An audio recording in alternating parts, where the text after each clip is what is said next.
Mm-mm.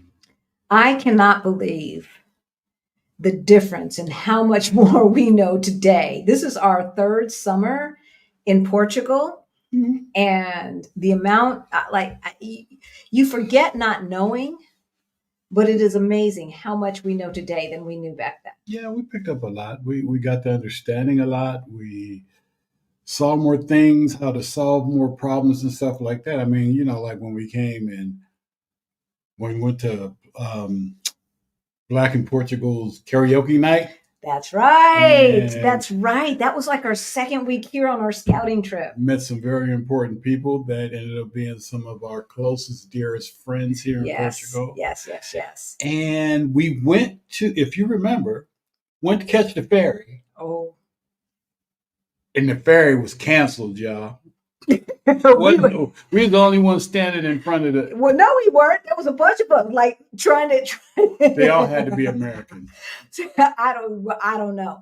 Yeah, you would think, right? You would think, or tourist anyway, Yeah, right? okay, Because we were all sitting in front of the ferry station with our phones in our looking hands, talking saying what about like, what the what what the the heck is going on? There was a strike, we didn't know. And then when we got to when we caught an Uber, right? crossed the bridge, went to the. Surge prices. Yes, of course. And met folks and talked to our my best buddy Alex. And Alex said, "You got to get the apps." It's like, what do you mean? Get the What app app? for what? Because absolutely not one Facebook page, right? Or Facebook group, not anything that we had seen online. And we were consuming Portugal type content on a Mhm. regular. I mean, we were just, and never did we hear about these apps. No. Never did we hear about these apps, but you're going to hear about them today, right? Oh yeah, All right. We've got special guests, so let's get started. You ready? I'm ready. All right. Hey, y'all. My name's Halisi. And I'm Rick. Welcome to our Black Utopia. On our channel, we talk about money. We talk about travel and retiring abroad as we build generational wealth. We help folks who look like us get their money straight and retire on time or maybe even early. Early Folks is like always good. early's good. Folks like us who forgot to plan, like we forgot to plan. Right? Well, I totally forget. We forgot to plan. So who? Yeah, yeah, yeah. So who's our special guest today? Our special guest is our business buddy, our business partner, my girl Chrishan. Of Blacks at Global, y'all. That's right, y'all. In the house. But first, if you are new to our channel, then you might not know about 5, 6 years ago, I don't know, about 2018 or so.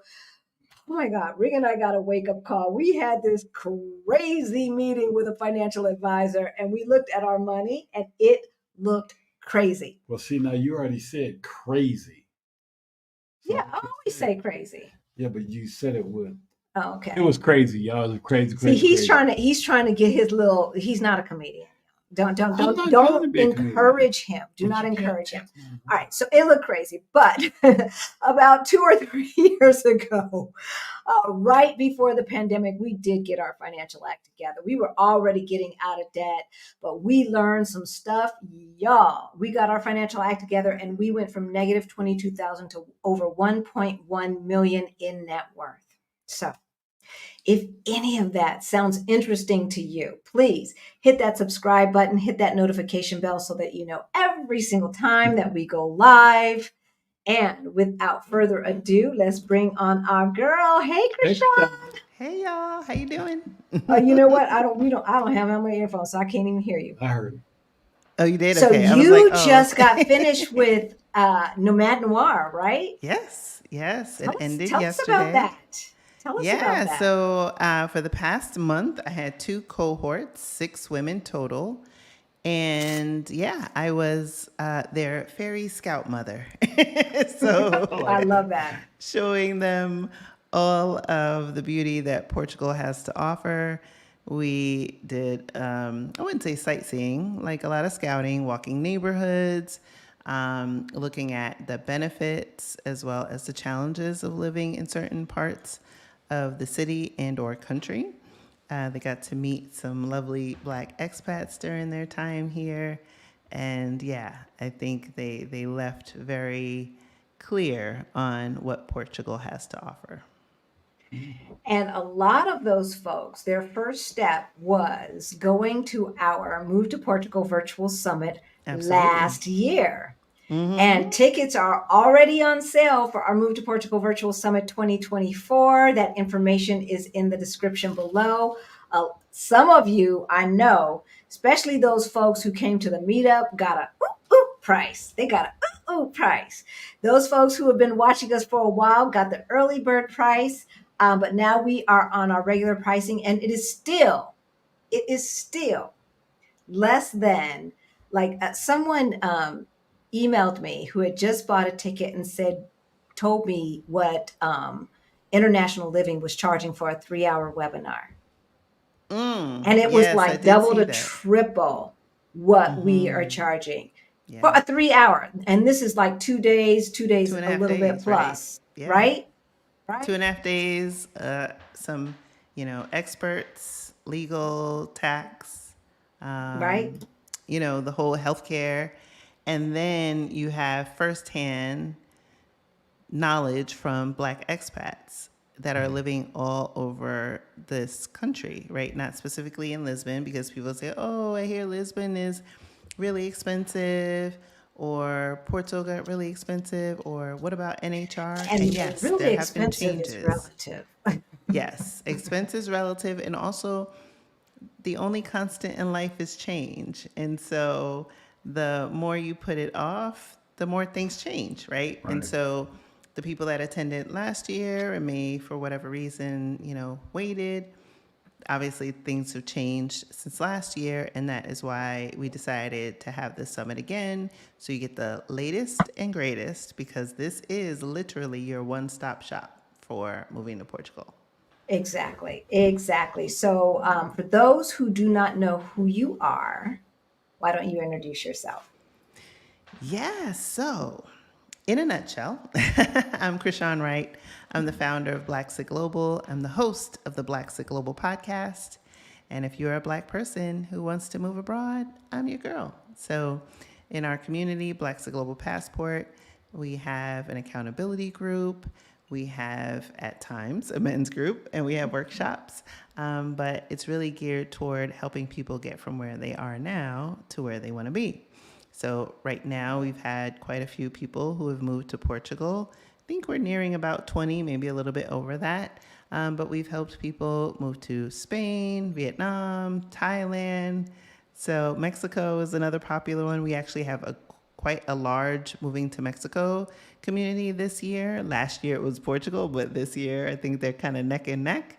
But really want to be, that inspiration and really that sense of encouragement and empowerment, because you are making a big life decision. Yeah, exactly. And a lot of the folks, we know a lot of the folks who watch our Black Utopia also have Mexico on their mind, because we have permanent residency in Mexico, and it's always a good choice. Mexico is always a good choice.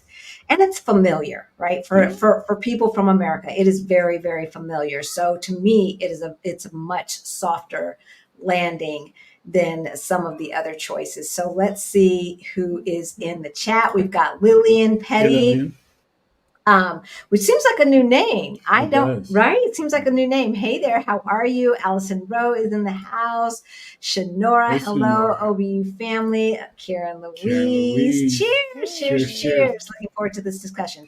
Look, we are going to talk about some of the things that we have learned since moving here. We're going to talk about the apps that we just said, the apps that you should get. We're going to talk about daily living. We're going to talk about the cultural thing, how you can adapt more quickly, and some tips and tricks to basically make this a smoother landing for all of you. All right. So that's what we're going to talk about, right? Action VJ. Hit the like button if you're ready to see that story. Right? Like, we want you to make sure, like, this is the place. It is a lot to move to Portugal. It's much more complex. I'm not going to say harder. I'm going to say complex to move to Portugal than it is like to move to Mexico.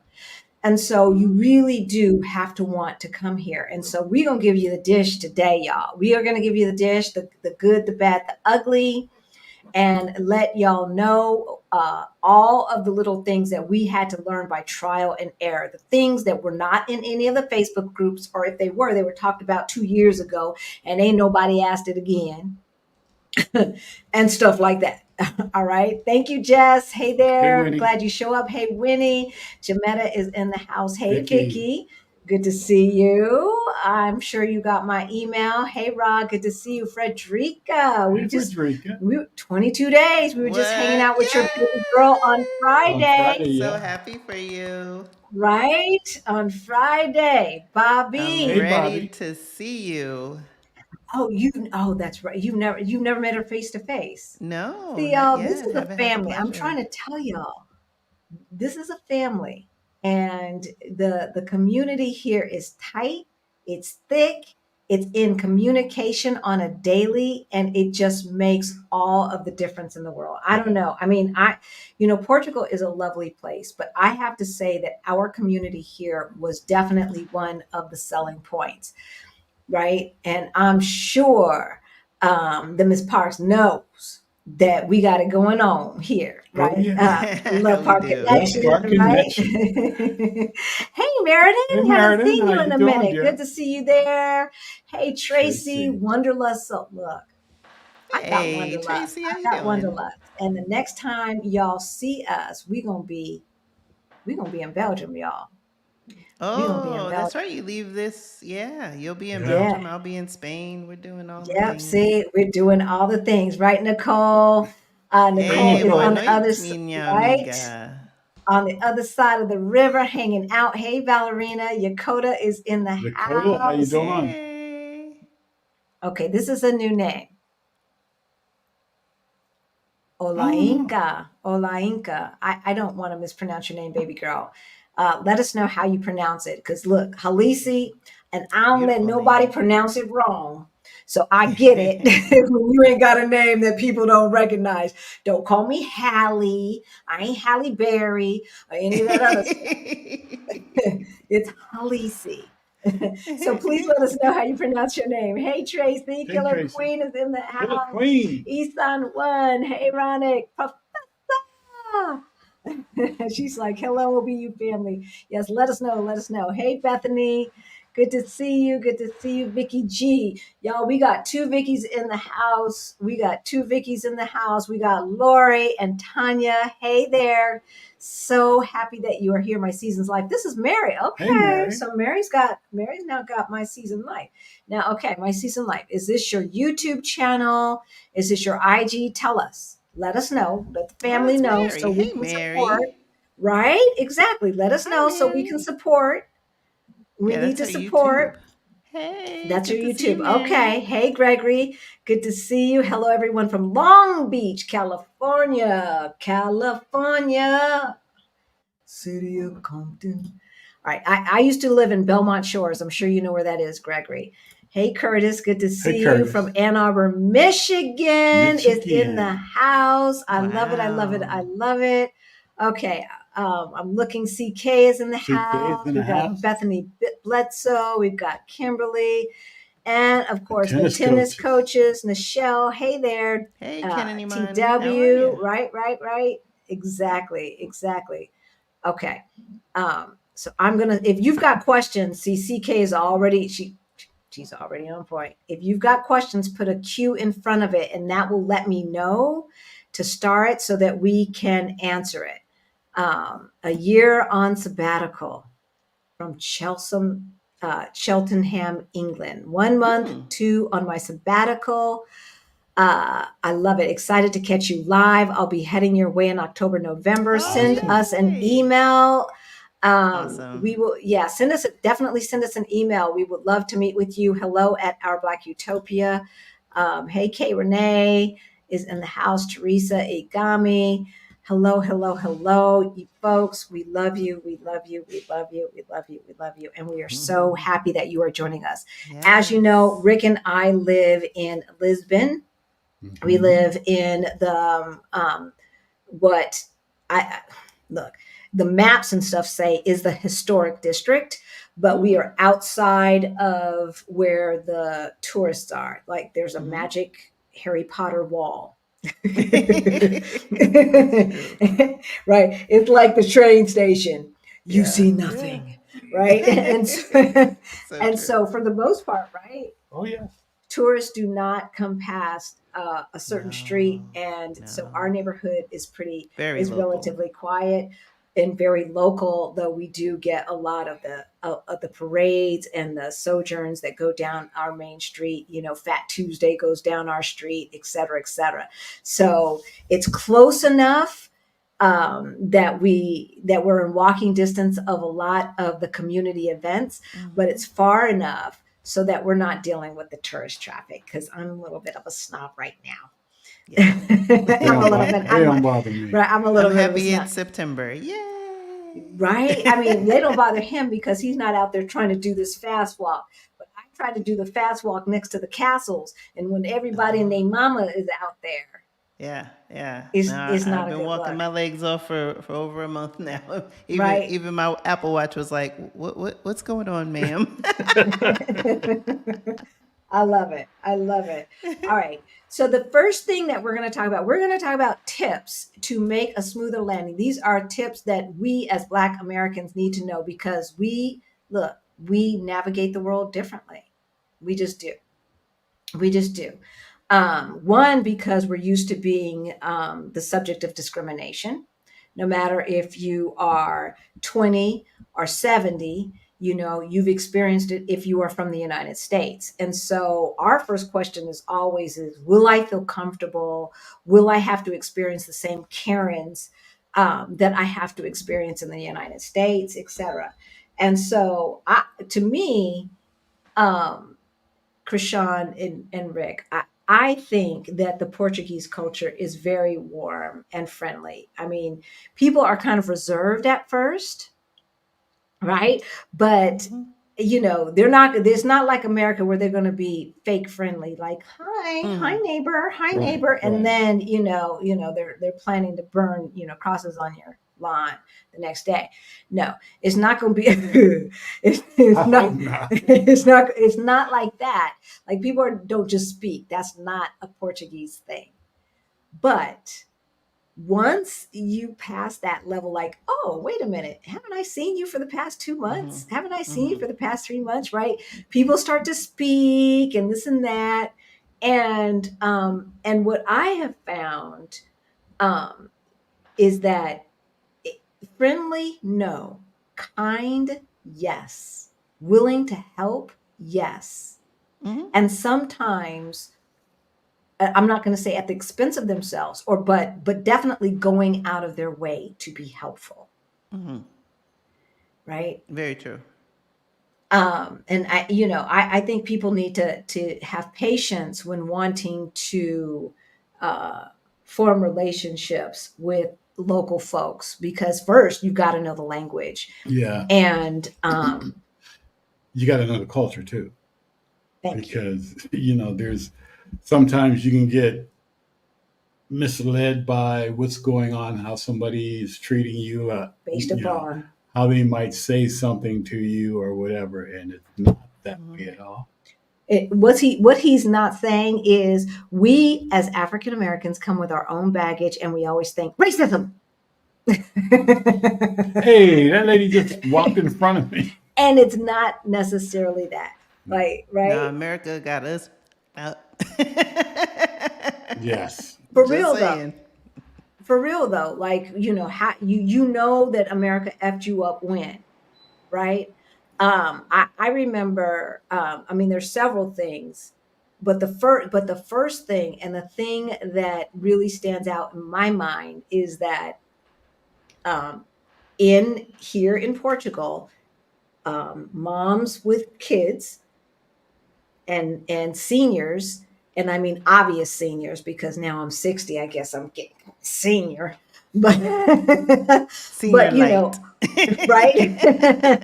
But obvious seniors, folks who may have mobility issues and things like that. I mean seniors, right? They get priority.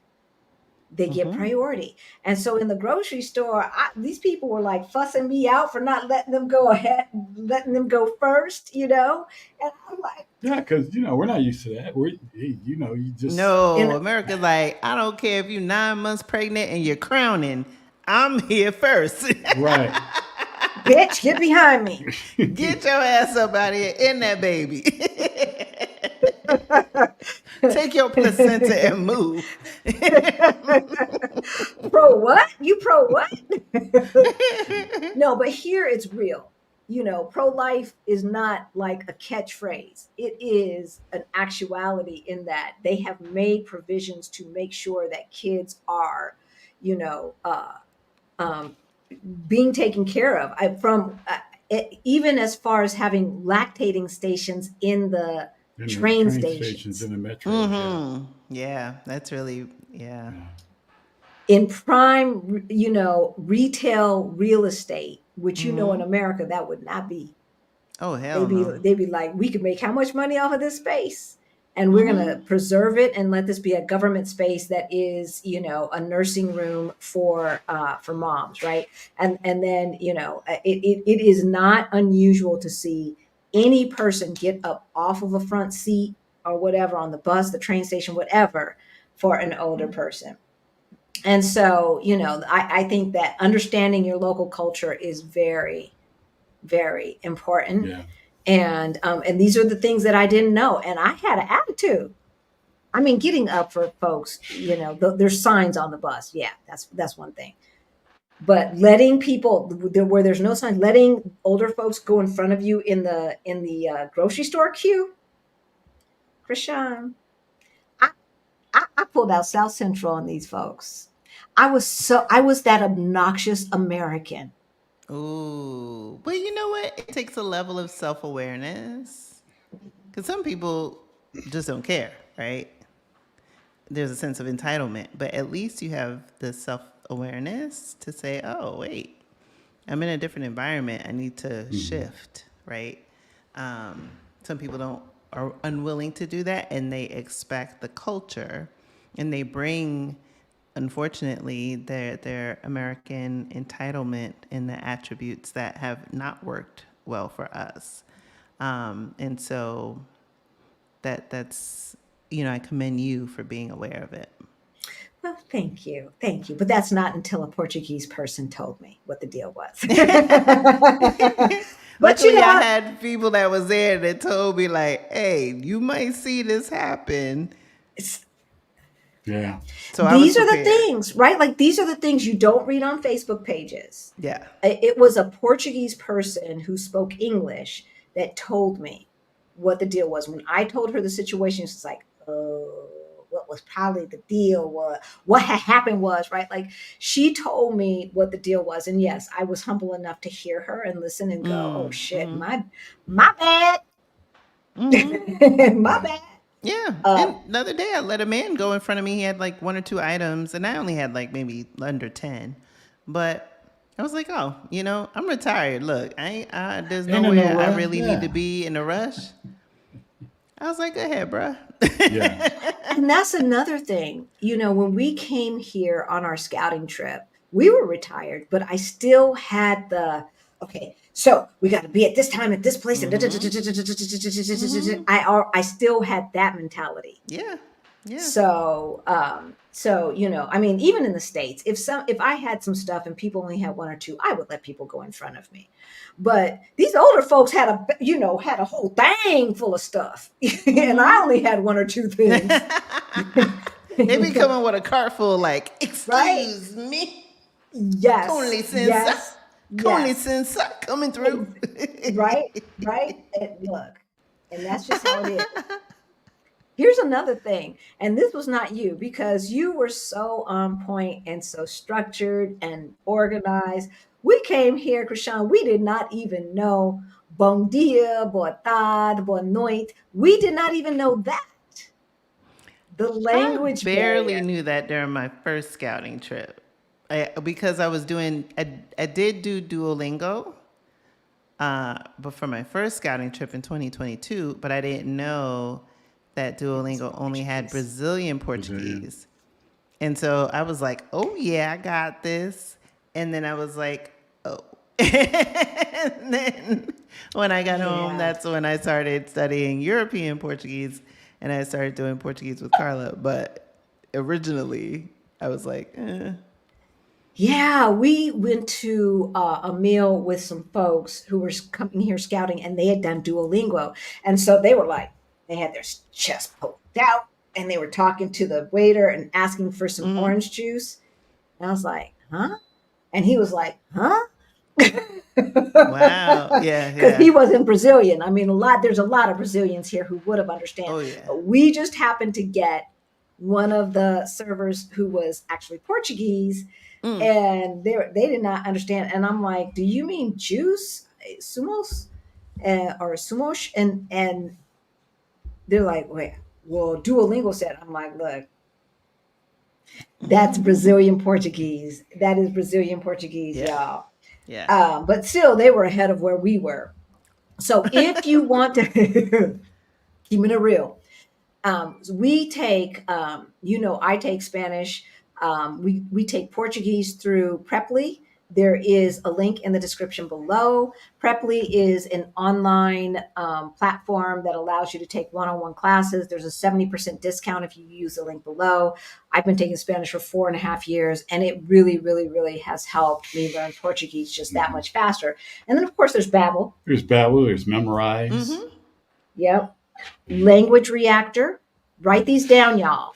Write these down, because Babbel and Language Reactor work with more than just Portuguese. Right. They work with a lot of different languages. And Language Reactor is you download that into the Chrome browser, and then it will translate any YouTube or Netflix movie that you're watching into the language that you want.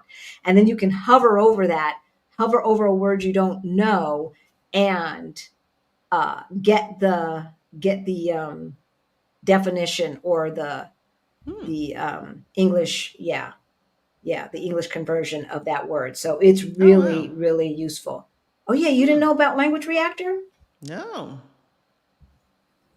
You taught Yes, me something yes, new today. yes. My Spanish tutor told me, "Hey Laura, if you're watching." So yeah, definitely. So discounting your first lesson, Babbel, Language Reactor, learning language on the go is also another one. So it's good no matter where you are scouting, but especially for Portugal. Learn a couple of the phrases. Learn how to ask where the bathroom is, right? Learn how to order. It's different than it is in Spanish. It's not the same verb. So learn how to order food and just the basic things that you will need to know, so that, look, the Portuguese folks, just like I found like the folks in Mexico, if you are trying to speak their language, they really are very gracious about it. They really are. And when you ask them for help, I have never gotten an attitude ever. Now, I'm No. not saying that doesn't happen, because Yeah. there's always that You always that get that Karen one. out there. Yeah. But for the most part, um, I've just gotten warm regards when it comes to trying to speak their language. I tear it up, y'all. I tear it up. But I always ask como se dice, that's como se dice in Spanish. What, how do you say? And then, they're very, and then I repeat it. They correct me. I repeat it, and they're happy. They're happy. And this is how you start developing relationships with the people around you, right? Yeah. For sure. Uh, Racial dynamics.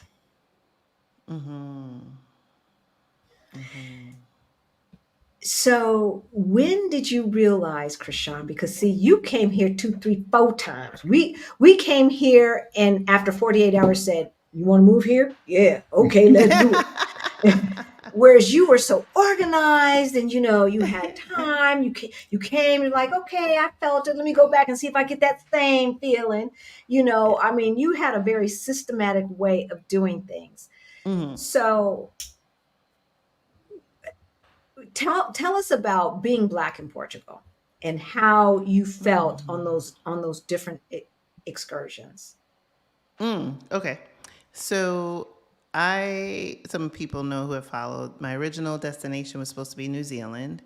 And then after, I think it was like 2021, so maybe a year into doing Black Sit Global, my daughter, who's now going to be a sophomore in college, said, yay, said that New Zealand was too far.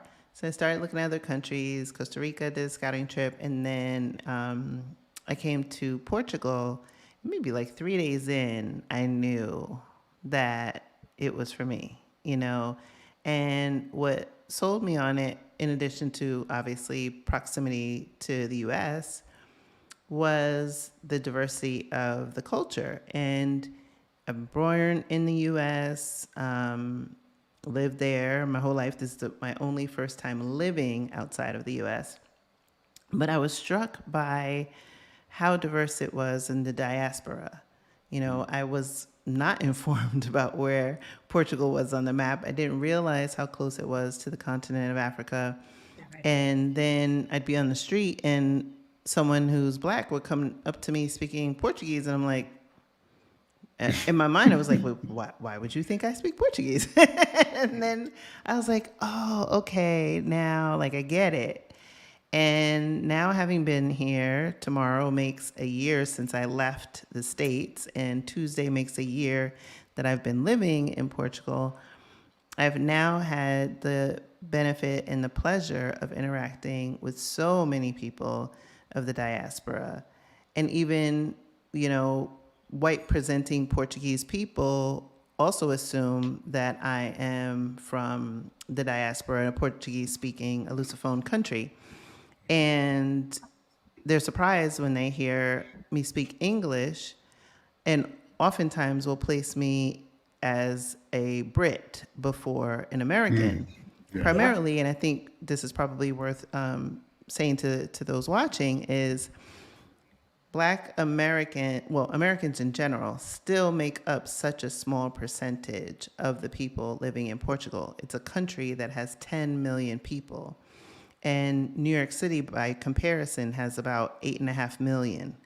So when you think about the total number of people, and then you break it down to Americans, as of last year's numbers, being about 10,000-ish, right? And then you slice it even further to Black Americans, and I say that with an asterisk because there is nothing here in Portugal that says I am a Black American. There's only things that say I'm an American. It's by my nationality, not by my race. There's benefits to that, and there's also challenges to that. But what I will say, because there's such a small number of us, they will automatically assume that I'm from one of the former colonies, a Lusophone-speaking country. And what I have found is the ease by which I live my life, moving about here, speaking to people, collaborating with all different people, various ethnicities and nationalities. It's been refreshing. It's been a way for my nervous system to calm down, for me to expand my awareness about other things that I either thought I knew or didn't know at all, in terms of, colonialism, in terms of my place in this world as a Black American woman who's now chosen to live abroad. And so all that is to say is that sometimes, and it's a natural question for Black Americans to say or ask, what's it like being there? It's a valid question. But what's it like as a Black American? It's still very few of us here. So much so that we're like, wait, like that's how I met Penny and June. Like Nicole's in the comments, we were in Continent, maybe our third day here, and they heard us talking to one another in the aisle because there was a spill, and they were like, wait, you're American? Wait, and it was just like, so it's really an opportunity for you to pursue things or relax and carve out a life for yourself. And y'all know I always say by design and not by default. So It's a long answer, but I thought you met Penny and June at one of our Friday Sangrias, No. but maybe not.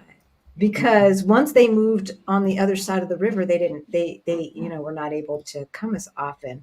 I am putting a link to the Move to Portugal Virtual Summit in the chat. Well, you posted a picture when you first met them, didn't you? Yeah. Incontinent. Yeah. I remember. Yeah. And Did in you? my birthday video too, that was Right. the picture of us because we were like, When you oh my first gosh. met. Right. That is so funny. Yeah. That is so funny.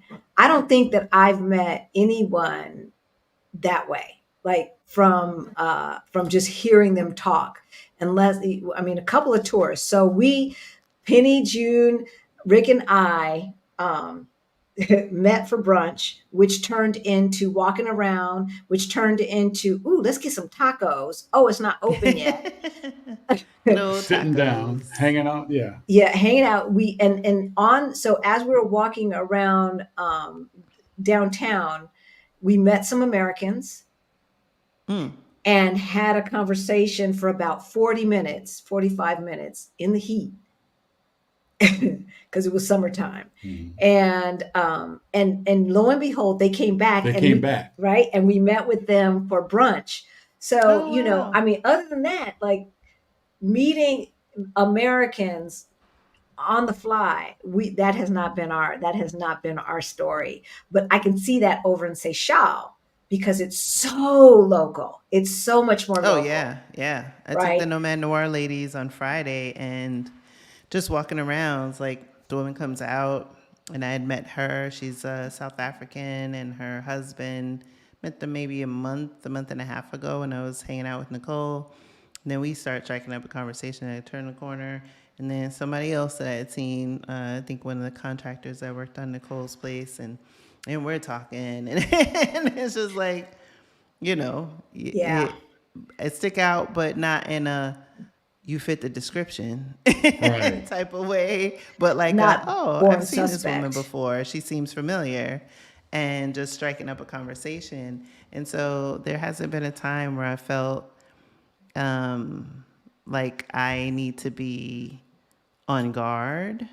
And that's refreshing. Like I said, it just gives my nervous system time to heal, and for me to start to do, or to continue, I would say, the work, because it doesn't stop once you're abroad. We all have ties to our home countries, and many of us are Americans. And so the distance is a benefit, but it doesn't kind of sever your interest in what happens to those that you know that are still in the U.S.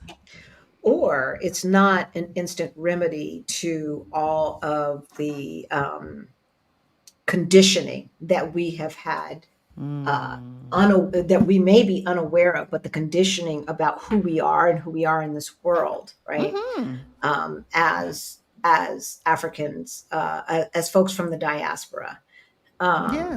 Moving abroad isn't just a wave a magic wand and poof, all your troubles go away. Right. But you have to have a level of self-awareness to say, okay, there's like a mirror, and I need to look in it, because I may or may not like all the things that are looking back at me. And you have an opportunity to decide what you want to keep and what you want to discard.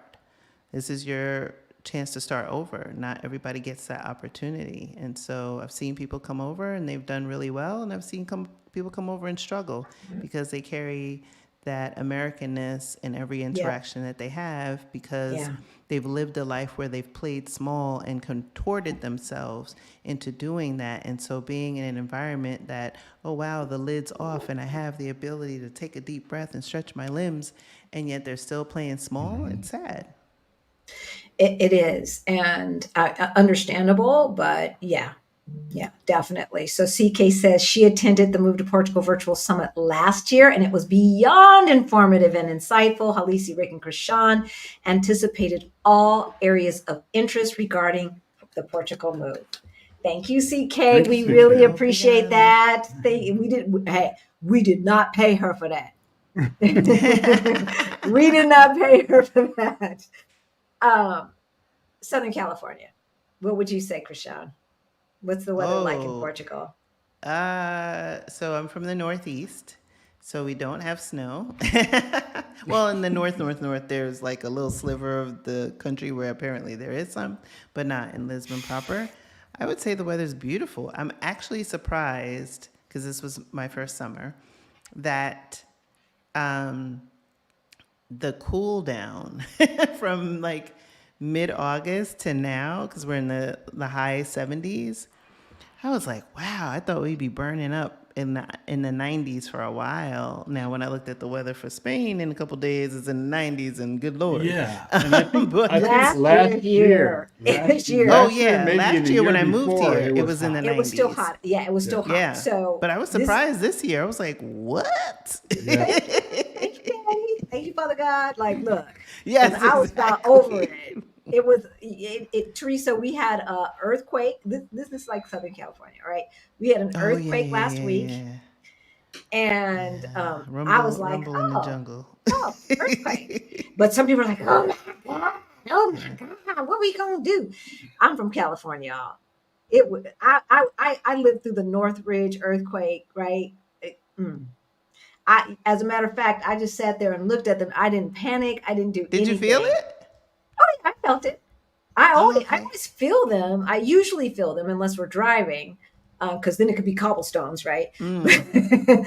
But yeah, I felt it. But I'm so desensitized. And I was telling a friend of mine who was here last week.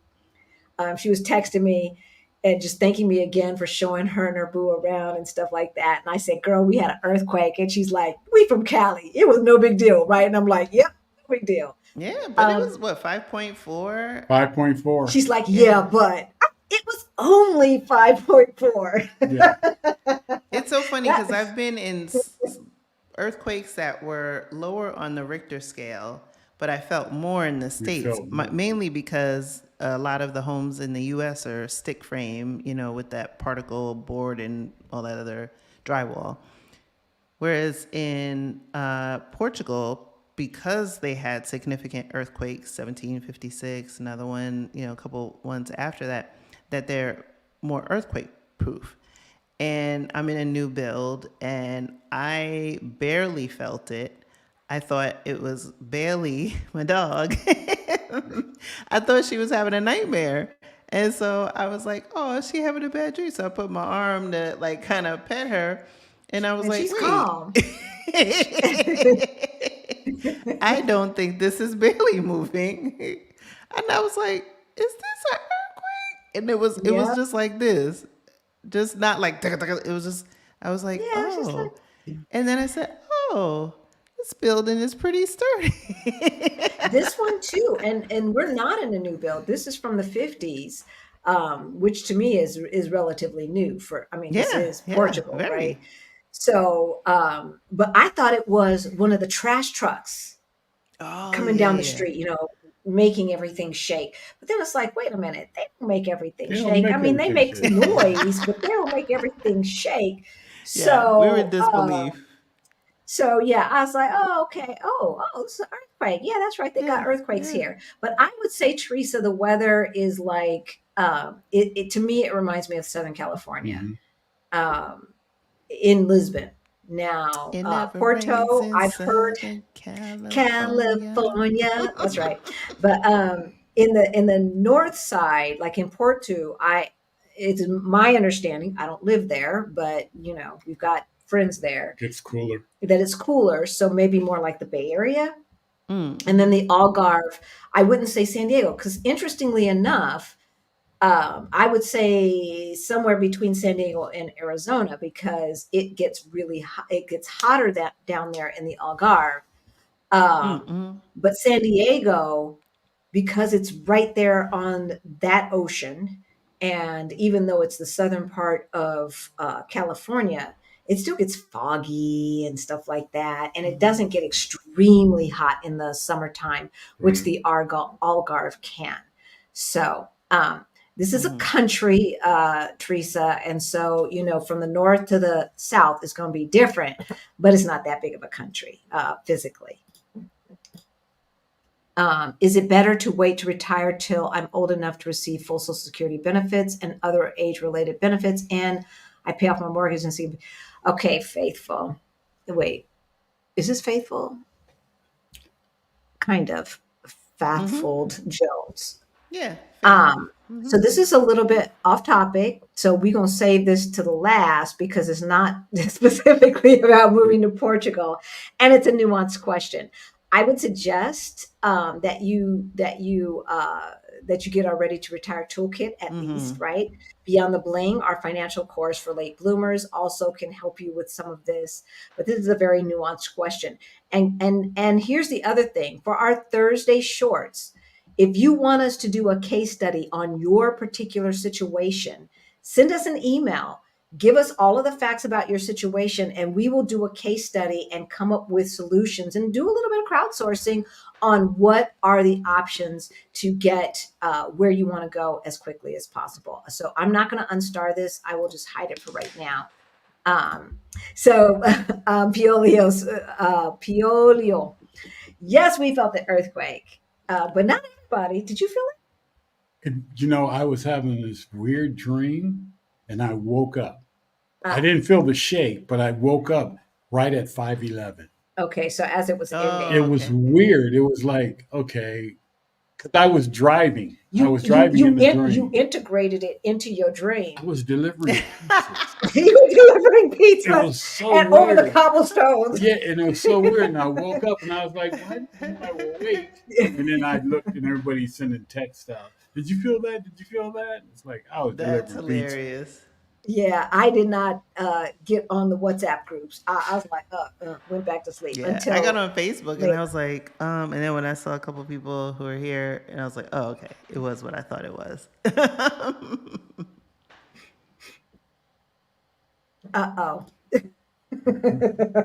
CK said she thought she was saying Portuguese, thank you in Portuguese, and the farmer brought her some avocado. Avocado.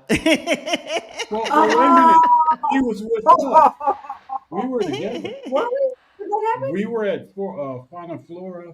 Oh, okay, yeah. I remember that, and they brought her avocado, and it was like, That's hilarious. Hilarious. First of all, for women, it's obrigada. Yeah, because she said obrigada, and they thought she was saying, "Can I have avocado?" She might. If you said obrigado as a female, maybe that's why. That is hilarious. I don't think I realized that. I remember that. I love that. I think I right. Language reactor and learning language on the go. Yes, Jazzy D. Yes. Okay. So Google both of those. And learning language on the go is a platform and app, and then language reactor, the same thing. So yeah, absolutely. How long did it take you all to detox from the bull you experienced here in the States? Well, who says we're totally detoxed? I was going to say, I think it's just, a day-to-day thing. You just... Yeah, I mean, and here's the thing, Kay. Like, I'm 60. I spent 57 years of my life in the United States. Being indoctrinated into the belief system of the United States. And as much as I would like to think that, look, I'm the daughter of Malcolm X and Sister Soldier, right? Like, I say that, and it's true, but understanding that still comes from the brain of someone who has been oppressed, and where everything, especially at my age, everything in the media and everything else said white is right. So to think that can be undone in 2.5, 3 years is naive, right? And I would think that as long as it takes, it's like losing weight, right? You didn't gain it overnight. Yeah. And you ain't going to lose it overnight. But you don't stress on it every day. It's not a thing that you stress every day, worrying about reliving constantly, because you're seeing new things. Our community, we just experience a whole lot of different things. We don't stress. But that doesn't mean that for me, that it doesn't pop into my head. Oh, yeah. some anti-blackness, because we all, as much as I would like to say I'm so, power to the people, I still have some anti-blackness. And I was looking at some airlines to travel, and I thought it was Ethiopian Airlines, and I was like, I don't think I want to take that. Why? Really? Why? Oh yeah. One is, I thought about all the times that I've seen Eastern African planes go down. Yeah, but it's not that way. And I knew somebody that was a chief operational officer for But Nigeria that's my own, Airlines, that's my stuff. and a lot of their pilots learn in the United States. That doesn't matter. That's my stuff, right? Like, I didn't think about all that stuff. I didn't say, oh, no. Yeah, Because after 57 years of indoctrination, it's hard to that not to be your go-to. Yeah. So if it wasn't that airlines, then it would be another airlines, right? Like, and it wasn't about black pilots, because I know we do stuff on point, but it was about a country that I don't think necessarily has all of their technical P's and Q's in place. What do I know? I ain't never been there. I don't know. This is my own prejudice on full display, right? Because of what I have learned being American. And to be transparent, it's not easy to, like I said, have the level of self-awareness to even, catch yourself, but then also to be as transparent about that, on a public forum. So I think it all is to just show all of us that we're not, superhuman. We all have our flaws. We're all human beings. We're all trying to unpack from an intergenerational trauma that has been thrust upon us. There are things, many things, that we don't know about our history, because whiteness will tell us that our history didn't start till the transatlantic slave trade, which is not true, right? We had an oral history, and when you sever the through lines and you sever a person's language and their traditions are passed through by language, then of course the person that is writing the books can rewrite history to make it seem like you didn't have anything until they came and saved the day. And so being able to have that level of awareness and insight to deconstruct and curiosity, to seek out resourceful information, to keep digging further and further, is to our benefit. And if what we have and what we bring to the table wasn't so valuable, and unfortunately for them, perceived as a threat, they wouldn't be working so hard to try and erase it and silence it. Right. That part right there. Exactly. But we know what time it is. We know what time it is. We know what time it is, but we forget. We forget. And obviously, it's like, what do they know that we don't know? Because they are fighting very, very hard to erase any of our greatness, and then to denigrate the spoken word, to denigrate the griots, right? That existed, and still exist, as if that is not as important. Exactly. All right. So Jazzy D says, is there a difference in the way Americans versus British are treated regardless of color? I don't think you can say regardless of color, Jazzy, because I would think, this is what I think, just based upon the stories that I've heard from Portuguese people, that white British, especially down in the Algarve, get on their nerves with their over drinking, their sense of entitlement, and Being all of this obnoxious, stuff, being obnoxious. Yeah, and I didn't all hear of that. any Portuguese when I was down in Lagos. I was like, what the heck is this? Yeah. Right? I did not like that at all. I was like, this doesn't feel like my normal. Right. I'm going to go back where I was. Algarve is beautiful. It's beautiful, but it was very unsettling. Vacation. Yeah, it's vacation. It's to, do the coast, do the beach, and all of that. and then come back to normal. Because Yeah, it was just like the I'm Brits not have liking taken this. over the Algarve. They really, I don't mean taking over. I'm sure there's still more Portuguese folks there Oh than there yeah, are yeah. British folks, but their culture is very, very, very much on full display. Um, Even the breakfasts that are offered are British breakfasts, the full rasher and all of that stuff, the beans and Yeah. eggs and all of that stuff, and the tomato, right? Mm. And so I would say as a Black person, no, it doesn't make a difference. It doesn't make a difference. And when the Portuguese people here in my neighborhood have asked, "Am I British?" and I say, "No, American." They're like, they smile and they go, "Oh, American," and they start talking about Disneyland and some other shit. What? Yeah, they're always Whatever perplexed their by view Americans, though. of Yeah. America is, right? Like Yeah, Manhattan, Disneyland, and Hollywood. That's yeah, America, yeah, because right? they're like, you're American and you're here. Why are you That's what here I when you get. could be in It's like, America, why are right? you here? They don't get all of the news, y'all. They don't get all of those shootings that happen every day, all of those school shootings and all that stuff. That stuff does not play here.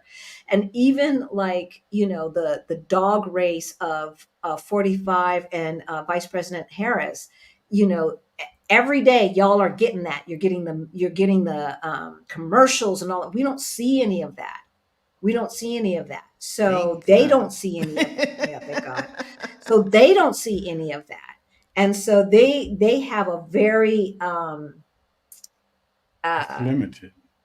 I'm going to say euphoric view of America Mm-hmm. that Mm-hmm. doesn't exist. And they think the movies, it's funny because we watched two movies last night, action movies, where the action took place in Europe. And there are all these shootouts and all this stuff. And I'm like, this It's would like that never never happens happen. here. Like this would be such a big deal if there were a Mm-hmm. shootout on the street. Yeah. But they've got Americans thinking that the same crap, like the Northridge shootout with all of those folks, the same crap that happens in America happens in Europe. And yes, they've had some terrorist attacks. I'm not going to Oh say, yeah, but I'm France. talking Oof. about everyday Mm-hmm. stuff.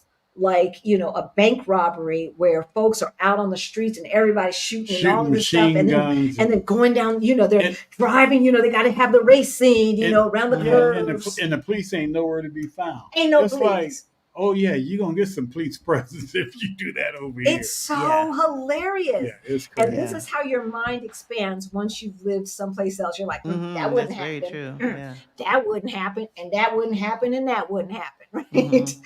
It's so weird. Yeah. Yeah, it is weird. And then on the other side, Jazzy D, all of the movies that I watch that take place in America is like, okay, that would happen. That would happen. But they think they're like, they're like, oh, but that doesn't happen in real life. That's just the movies. And we're like, yeah, Mm. no, that's Yeah. not. That's real life. Yeah. It's And so actually that's that. worse. Yeah, it's actually worse. So thank you, Eileen Mansfield, became a new YouTube member. We love it. We love it. We love it. Thank you so much. And I want to thank you. Look, all of the money that we make from YouTube, the membership money, the super chat, super thanks, all of that goes to our scholarship fund for Beyond the Bling, our financial course, our financial freedom course for late bloomers. And so thank you for being part of the community and making sure that we can all have our exodus if that's what we choose to do. Mm-hmm. All right, so let's keep it moving. And I know that there's other questions. I'm going to highlight those, but let's talk about daily living. Let's talk about housing, cost of living, healthcare in a general sense. There's platforms that they can look to see about the housing and see about the cost of living for Mm-hmm. different cities here, right? So And you've covered them quite a bit on your channel. we definitely have, but in broad terms, can you give us a percentage on how your cost of living has gone down? So you're a Northeast person, Mm-hmm. which is not as bad which is worse than Denver, but about the same as LA, probably. Mm-hmm. Yeah. Yeah, Can you give 50 a to percentage? 60% less. Okay. Yeah, I live a very big life here for about 50 to 60% less than what I was paying a year Mm. ago. So, yeah. Yeah, and I would say it's probably about the same for us. Um we had a housekeeper in Denver.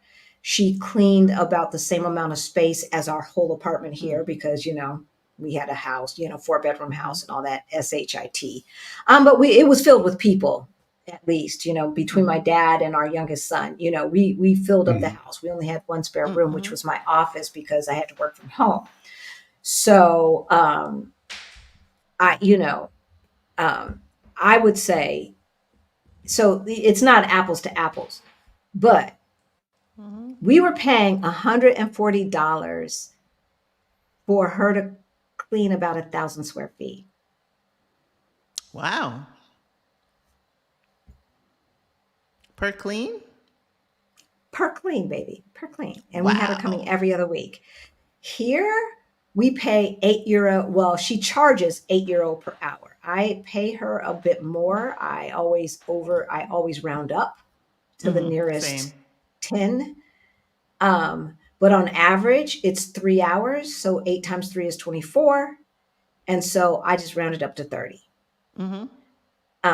And if she, like that, that's what I do. So that should give you some sense of the difference in our cost of Mm. living here versus there. Now, Yeah. that said, Krishan and we live in Lisbon proper. We live in Lisbon, and Lisbon is one of the more expensive Expensive cities cities, yeah. here in Portugal. It's going to be a little less expensive in Porto. And then if you move out from there, like this, for this summit, we are really concentrating on the suburbs of Lisbon, and as well as some of the other cities, but really on the suburbs, because for those wanting a softer landing, the majority of English speaking Black folks from the diaspora, and I'm going to say specifically from the United States, are in the Lisbon metro area. Yes. Yes, there are clusters in Coimbra. Yes, there are clusters in Porto and the Silver Coast and the Algarve. Yes, yes, yes, yes, yes, all day long.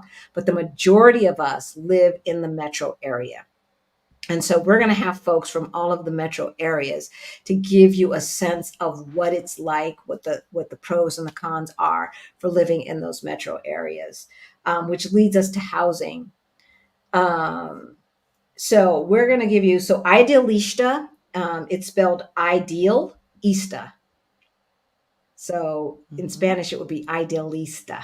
That's how you spell it. I'm going to go ahead and put it in the chat right now. Idealista is one of the platforms. OLX is another platform. Spot Home and Uniplace is are other platforms where you can find homes. Also in the Facebook groups. Yes. The expat Facebook groups, because people list. And then, it's funny because our immigration person said to us when we told them how much we were paying, she's like, okay, that's not bad. You'll be paying less next year. Because she knew that once you are here and you get into the community, you start to hear about the deals, and then you have a better sense of what you should be paying, right? Yes, and she very was true. absolutely right. Our rent went down, and when we signed a 3-year lease, and and we were good to go. But also in our Move Abroad Toolkit and in our Ready to Retire Toolkit are the databases that will give you. So the Earth Awaits and Numbio are two of them. Krishan, there's another one. I was talking about Sapo. Sapo, yeah, that's not the one I'm thinking about. That's not the one I'm thinking about. It's something Antonio that I put learned. in the comment, Super Casa. Thank you, Antonio. Thank you, Antonio. And Immo Virtual. IMO Virtual. IMO Virtual. Yeah. Okay.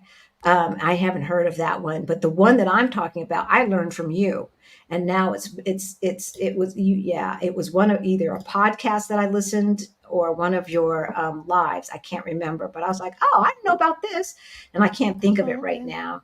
It's okay. I Um, can't either. yeah, well, I know you're tired, girlfriend. I know you're tired. So, yeah, so all of those, but especially the Earth Weights and Numbio for cost of Hmm. living.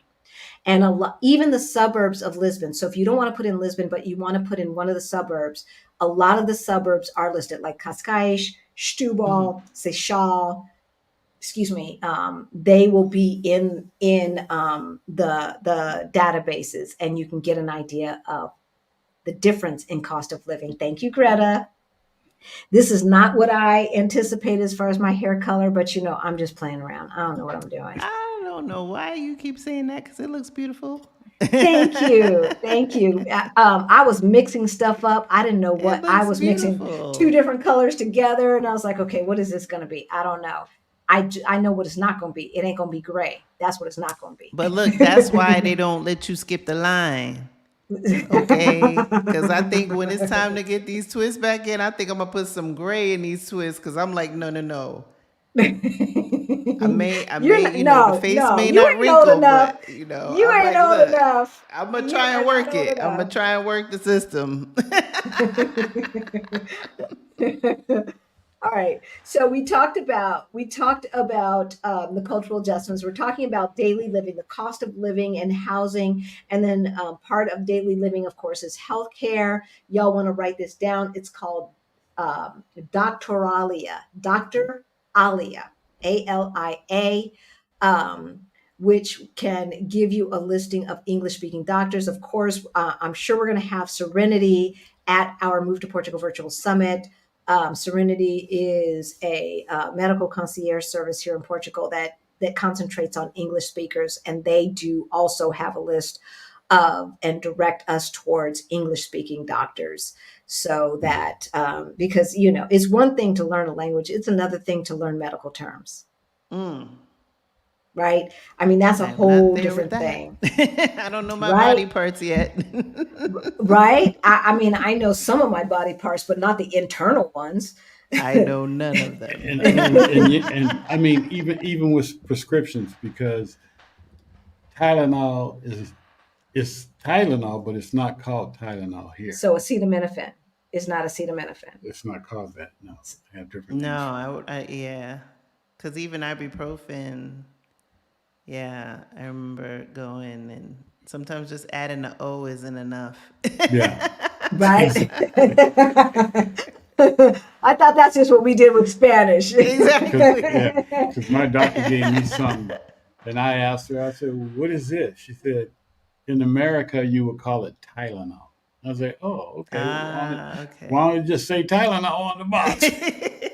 Well, if it did, it would be more expensive, and then Oh that's another gosh, thing, yes. right? As far as adjusting to culture and stuff like that. So going to a Target type place and having two whole rows of all of these drugs between Benadryl, um, Motrin, Tylenol, uh, Coldies, and Mm, all of the other crap that we have that's not a thing here.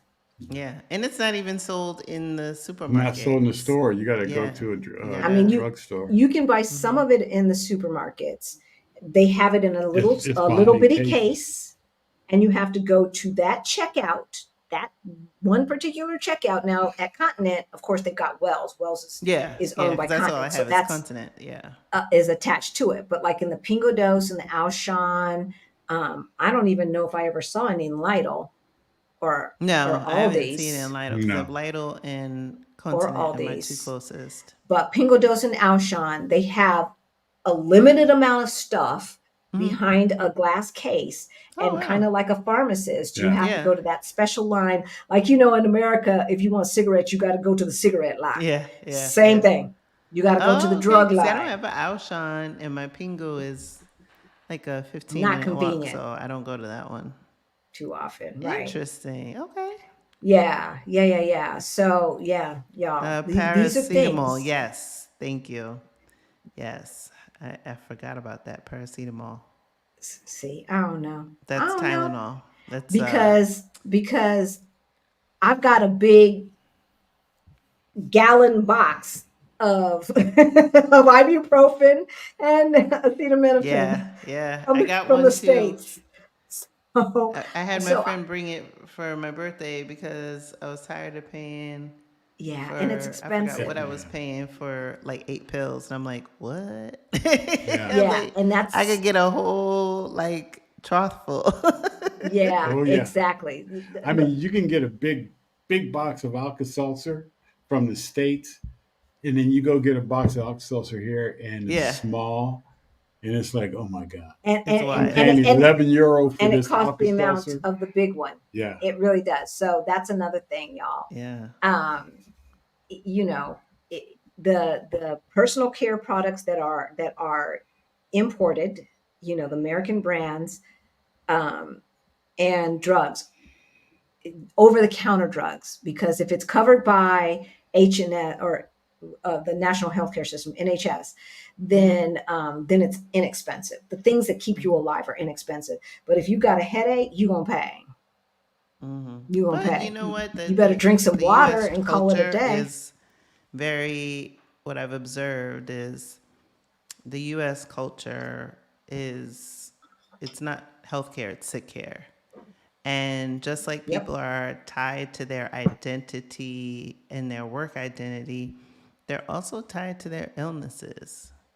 And so it makes it challenging as they think about moving abroad, because then that's the new fear. It's like, oh, but the doctors, are they going to be able to treat me? And, but I have this and I have that. And it's like, I'm not saying that it's not valid, but a large part of the illnesses that we see or experience in America are partly because of the food and the chemicals that are in the food, a large part of the food. So much so is that they had a study last week that they found microplastics now in the brain. Yes. Last year, they found microplastics in breast milk. We have in the US over 70% of the food in the American food system is overprocessed versus, in the EU, completely different. We have access to a lot of beautiful fruits and vegetables. But what people forget at is that at a a lot reasonable of, price. exactly, it's like what people don't realize is that these processed foods that are created in a lab that have chemicals that hijack your senses to want more of it, and they hide ingredients so that you don't really realize what's happening to you, and some of it changes your DNA, changes your body chemistry. And so you might be thinking, I'm eating healthy, but yet I'm gaining so much weight. But what you're not paying attention to are the ingredients that are there, and the way that these companies are hiding ingredients and masking them and creating other byproducts to now hide the one ingredient that has hijacked your taste buds and is now making you crave it. And then you are in a car dependent society, and so you don't want to, either you don't want to walk, or there are no It's not sidewalks safe. that encourage you to do so. And it was only through travel that I realized in other parts of the world, I'm like, oh, wait a second. It's not normal. The, these are normal sized human beings. There's not a CVS on every corner because there Right. doesn't need to be. And it's only through, I think, one of the benefits of choosing this life is that maybe I can't undo all of the things that have happened in terms of my physical ability or changes maybe into my body chemistry, not to mention the chemicals in your hair when you've relaxed. But to say that I can make a change that can have lasting impact for the remainder, however long that is. And so that's what I think is the benefit. Yeah, absolutely. Absolutely. Oops, I didn't mean to put that one on. I meant to put this up. Boar's Head Deli Meat recently killed 10 people. I saw something about Wow. this. And so, yeah, and Yoga Bliss, it's forced herself to walk. Yeah. Um, Look, I think part of it is, a lot of it is the lifestyle of the United States. And then some of it is also our ourselves, right? I don't know how Mm-hmm. many people talk about my cancer, my Mm-hmm. MS. my high blood pressure, don't claim that. Don't claim it. Don't say my, because right, words are powerful. And for those folks who call themselves Christians, y'all should know better. Y'all should know better, because words are powerful. And so stop claiming it. I'm not saying, don't admit that your body is trying to make up for some deficiencies. I'm not saying that. I'm not saying don't take your medicine. I'm saying watch your language. Just watch your language, because what is true today does not necessarily have to be true tomorrow. And I truly do believe that God has given us everything that we need to heal ourselves on this earth without the drugs. Do the drugs until you don't have to do the drugs, but stop claiming it. Stop claiming it. Stop taking possession of it. Yeah, somebody commented one of my videos a couple months ago, because I was doing Pilates up until obviously no matter where it was here, so I had put a pause on some things. But it's like, oh, talk about Pilates and stuff. Let me tell you something. I'm 50 years old. You know what's important to me? Not being a size 6 or a size 8. I think I probably was at when I was 12. But it's, as I get older, what's important to me? Can I go from a standing position to a seated position? Meaning, when I got to go to the bathroom, can I do that unassisted? Can I get up from said toilet unassisted? Can I get in and out of a bathtub? Those are the things that are important as you get older, and the maturity level that goes attached to that. And so a lot of people forget, and they get into this groove of car dependent, and there's laxity that happens in your body. Your muscles will atrophy naturally if you don't continue to use them. And so whenever I would go abroad, whether it be New Zealand or whatever, especially the long haul flights, I would always increase my physical activity leading up to the trip, because I knew that my lifestyle was so sedentary that in order to physically be able to sustain myself on a long haul flight and be able to be active when I got there, that I had to recondition my body, right? Obviously that takes a level of self-awareness, but what I'm saying is sometimes people are getting so rocked to sleep with America, and they have you like Pavlov's dog when it happens to January. Oh, get fit. Now it's my time to make my New Year's resolution to get in shape. How many damn years you been saying the same shit? It's like, you know what I mean? Like, you have to realize that everybody, if they're so blessed and fortunate, right, will hopefully be able to reach certain milestones. But I'm seeing increase in cancer rates and a whole lot of things, and people making the switch or making the move, and their bodies are showing not only the physical toll that being in America has done in terms of high cortisol level. They said Black Americans have 30% higher cortisol level than white Americans. Stress hormones means you add weight gain. Women go through menopause, and I'm experiencing perimenopause, right? You just have to be able to think about what it is that you want for yourself. And if you want this life and you want to be able to experience this life for quite some time, you have to make lifestyle changes. Yeah, because it is a whole different situation. Carrying groceries. We're in a walk up, y'all. We walk up 3 flights of stairs, 3 full flights, including the first floor, because the first floor is like 0 here. So 1, 2, 3, not 2 flights calling themselves the 3rd floor, with the ground floor being the first floor, right? That's not how it is here in Europe. And so we're in a walk up. That means carrying groceries and all of that stuff. And what I do, I think it was Yoga Bliss was saying, getting up off the floor as well, right? All of this stuff to create the lifestyle that you want. And it wasn't until Chrishan said that I was like, oh, am I plopping down in the chair, or am I using my glutes and my stomach muscles to get up, right? Like, okay, so now I'm doing squats and getting up, and And even from the floor, I always, if I'm going to do something on the floor, I don't bend. I get all the way down. I lunge up, without hands. Like I'm constantly doing those things because life is short, and I want definitely to remain as healthy as I can in the long run. So let's talk about. So we talked about healthcare in general. We gave some links, y'all. We have done some episodes talking about the costs. We're going to get really into that in the Move to Portugal Virtual Summit, but I will give you one example. An MRI in the United States is anywhere from $3,000 to $5,000. Here, without insurance, it's $125. Whoa. That gives you some idea of the costs. Okay.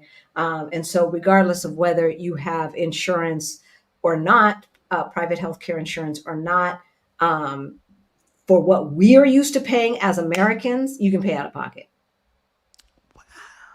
I mean, it's true. When I had my mammogram and ultrasound in the U.S. with good insurance, I had to pay $600 a year for the past 5 years. And I was like, I thought mammograms were covered, right? Preventive. Yeah, I'm a woman, Preventative right? is supposed to be zero according to the ACA. Not so fast. So I was blessed with very large breasts. And when you have large, dense breasts, they actually order an ultrasound in addition because the mammogram isn't enough, right? Right. So because of something I cannot control, my genetics and anatomy that has made me have larger breasts than most, I'm now having to pay an extra $600 every year. That's like a poll tax. Exactly. So I'm like, ain't this about a bitch? Right? So if I don't get it, then I may get cancer, of which you're not going to cover that shit either and make me pay. But now, because I got big boobs, I got to pay. So now I'm here, right? Had my first mammogram and ultrasound. €40. That's right. I was like, oh, and so I've always had to get 3D mammograms because I've got density as well. So it may be a Black thing. It may be from the stress of being Black in America. I don't know. I don't necessarily have bigger than average, but and I've had a reduction and I'm still in this situation. Look, there are women. There are women who would love some to goodies be, out, and I'm still getting this stuff. There are women that would love to be in your situation. There are women who would love to be in your situation. Look, I gave it away. It was on somebody's cutting room floor. But yeah, but here it is standard to get the mammogram, and it was automatically 3D. Oh, wow. Automatically 3D. And it, compulsory is also the sonogram. So I got both. And both, I want to say, I don't think I paid as little as you. I think I paid $75 for both. But still. But still, for something that you get once a year, I mean, come on, y'all. Better than 600. 500. I had to pay 500 in Colorado without insurance because my insurance had expired and I didn't realize. Okay, God bless you. Let's go on to social life and community, finding community, socializing, and Black-owned businesses. So, as we said, one of the things that we that attracted Rick and I to Portugal and Lisbon in particular is the community, and we're growing that community. That community is starting to include more Portuguese folks, more Lusophone. That's what they Portuguese speaking folks. But getting on the Facebook groups like Black in Portugal, POCs in Portugal. I know most people are on American and Friends in Portugal. I am too. I'm a member, but I don't pay attention to what they talk about unless I need some information, but you're on there a lot more than I am. And then there's Black Americans in Lisbon. All of these Facebook groups have folks who are living here on those Facebook groups posting, as well as folks who are trying to move here and who are visiting. And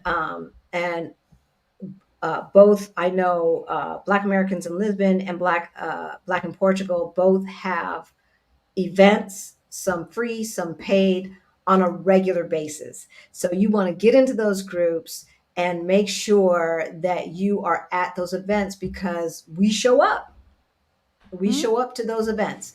And so not just Chrishan, Rick, and I, but when I say we, I mean people from the diaspora, English speaking people from the diaspora. We show up, and we've got a very, very strong community here. Like 3 days ago, a friend of ours had her whole, well, not her whole family, but she had like 3 sibs and their spouses. Her mom, her dad was here, and we showed up. We showed up to make sure our friend's family knew that she had a support system here in Lisbon, Portugal. That's awesome. Right. Well, you were there. Yeah. She's like, was I there? Yeah, I think I was there. The past we were month at of my Cinnamons. life has been a blur. So yeah, Chrishan was there. We were there. So a lot of folks that you've seen on our channel were there, and we all showed up to show our friend Marguerite some love, and to make sure her family knew that she was being looked out for, and she wasn't going to be one of those folks who came here and was lonely. So between Meetup and Facebook, I'd say that's where you find community. And then so the other IG that you want to follow if you are interested in moving here is Intercambio Diaspora. Intercambio, Yes. CAMBIO, which means change, diaspora. And those are language exchange groups with people from the diaspora. So it is mainly a Black group, but it includes Portuguese speakers, because, Black folks have been in Portugal as long as they have started the slave trade, so since the 1500s. Plus, there's been an influx not only from Brazil, but from the African former colonies as well. Angola, Cape Verde wasn't a colony, but I think it was a stop port, and Mozambique, etc. So we meet on a monthly basis, and then there's other things going on with that group as well. And so once you are here, you've got to ask about the WhatsApp groups.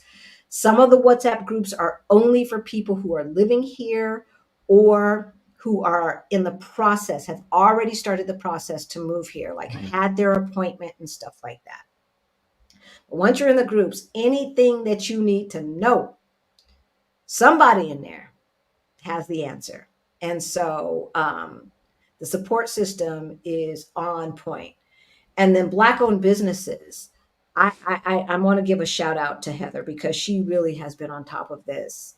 Heather of Black in Portugal, in keeping a list of Black-owned businesses here in the Lisbon metro area, and maybe even all of Portugal. I'm not sure, because I've never looked to see about Coimbra, Porto, et cetera, et cetera.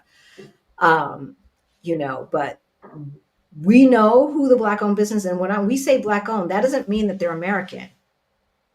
Right. And she's had Black-owned businesses outside of Lisbon. Okay. Yeah. So there you go. And so then she's trying to build this list to be countrywide. And so you can find that on Black in Portugal, but we as a community do support the Black businesses here. As y'all know, our meetup that we had with Blacks at Global, we had at Soul Kitchen and Bar, which is Black owned. Last year, our meetups were at Rove, which was Black owned, right? And so we want, this is our give back to the community and to the diaspora as brothers and sisters, because Antonio,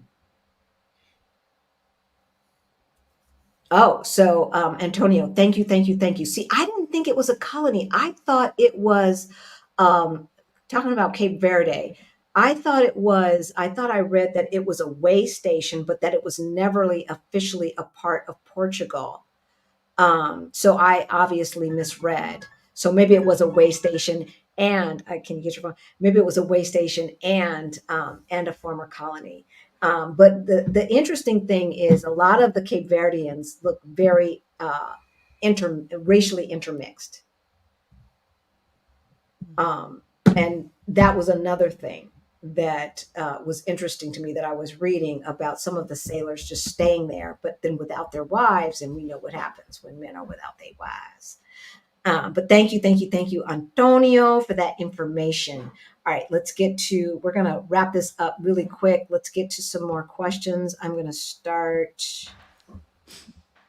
I would like to live a new fun life in Portugal. To that end, does anyone know how to teach me the steps I would like? Oh, stepping lessons. Wait, huh? Isan one, what you talking about? What are you talking about? Stepping like the fraternities and sororities do? I'm not sure what you're talking about. I arrive in October. Is there any group that I can join for a meetup for Thanksgiving in November? So I would get on Black in Portugal and see. There are a lot of Friendsgiving groups that are forming. All right. And so we have not spent Thanksgiving alone since we've been here. To me, it's just an excuse to cook some food because I never really celebrated what America says Thanksgiving, the lie that America says. But, we have our foods that we like to eat. So it's been more about that and just hanging out with folks. But yeah, we haven't been alone and Chrishan hasn't been alone. And so we do hang out with each other. So I would get into the Facebook groups and see what's going on. Yeah, Southern Gal in Portugal is doing her annual Thanksgiving. Yeah. I'll be there in Porto for that. I have my ticket, so definitely you can reach out to her and see if there's any tickets remaining or get on the wait list. Would be my recommendation. And then there's some that are just like potlucks. Yes. At folks' house. So, but if you're in the Facebook group, you really need to post pictures of yourself so that people feel comfortable that you're not some weirdo. We know who you are. Yeah. We know who you are. But Yeah, if someone's going to invite you to their house, then, if you're getting here before Thanksgiving, you want to come to some of the meetups and meet people and see what's going on as well. All right. Not to be morbid, but what arrangements are recommended for expats that die abroad, funeral and burial? We're going to talk about this at the Move to Portugal Virtual Summit. We are going to talk about this because the laws here are very different. And it's morbid, but people don't spend enough time planning for this. I don't burn me and sprinkle me over the Teju River. I don't care. I just do not care. If other people care, then they can make arrangements. I will make arrangements for what I care about, which is the most expedient thing. Yeah, right. But if you don't believe in burning and you need, some religions, you've got to bury the body and all of that. You've got to make sure that you've got insurance that's going to carry you back to the States if that's what you want, or to your home country if that's what you want. But we're going to talk about all of that at the Move to Portugal Virtual Summit. So thank you to Debbie for that question. You're on sabbatical. I'm also thinking about being there Thanksgiving-ish week. Would love to have somewhere to break bread and connect with our people. How do you all stay connected? Yeah. So again, the first thing that I would do is Black in Portugal has a WhatsApp group, and they have a men's group through Black in Portugal. So get in those WhatsApp groups. Start there. Yeah. And then you can ask your question in there. I don't know what we're doing because we're about to travel to Asia right around that time. So I have no idea what we're doing. When did you start to feel at home in Portugal? Ooh, good question, Greta. You want to answer that? I say it was almost instantaneous. I think You definitely go through the euphoria. Like I definitely remember walking around and it's like, oh my God, I can't believe I did it. And everything was like in 8K. It was just like, whoa, right? Like all of the colors were even more vibrant. And, it was just this weird time where I was just like, oh my gosh, right? I'm living the dream that I dreamt for myself. But after time, that feeling starts to wane, right? And then you're in your everyday. So I'd say it was instantaneous, but yes, there is a period where I think it's just like, whoa, like it's the new. Yeah. Right. And do you want to add to that, baby? No, I was going to say, yeah, I agree with you. I felt at home like it was my home when I learned how to get around to where I needed to get around to, which was very fast. Because the No, apps.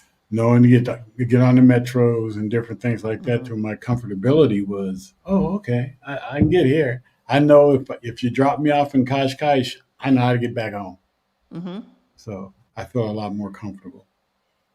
And I think there's two parts to that because